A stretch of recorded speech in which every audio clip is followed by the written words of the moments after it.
Hey guys, it's Phone Arena, and right now we're just going to show you a hands-on look at HDR photos on the iPhone 4, which is part of the iOS 4.1 update released a few days ago.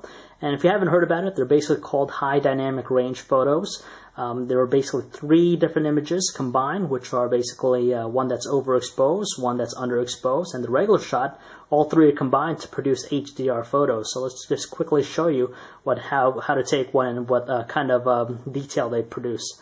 So just launch the camera application here, and once you have it up, you'll instantly recognize right away whether or not you're taking HDR photos or not. It'll indicate it right there. If you want to turn it off, you have the ability to do it. Now the neat thing is when you take HDR photos, it's going to save the original image and also the one in HDR format. So let's just take a quick photo here of this image. It does take a little bit longer to save the photos in HDR just because it's processing everything. If we go into the gallery app here, let's just compare the two images here. So this one here is in HDR, as you could indicate right here on the top left. If I swipe over, it's going to show me the original image here. Now, as you can tell, colors are a little bit saturated looking on the original image, while in HDR they're a little bit lighter, a little bit overexposed, as some of us would say. So there are some other examples here that I'll show you. And you could tell definitely, here's a perfect one here. This one here is in HDR format. There's a lot more detail when you zoom in, which does a great job of showing every fine detail with the image.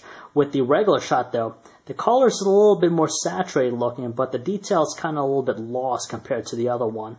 Another example here is in outdoor conditions. Here, for example, the grass.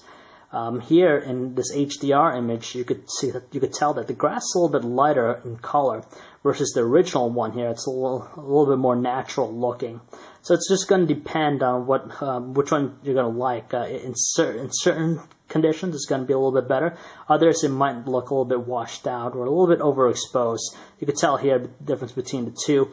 You have one that's the normal shot, which produces some really good colors. While the one in HDR, it's definitely a lot lighter in tones. But as we showed you before, it did produce a little bit better detail in some conditions. So if you'd like to check out more of the samples, we have it on our site at Celluloco.com, and you can even check it out and see for yourself whether or not it's definitely an improvement versus taking standard photos.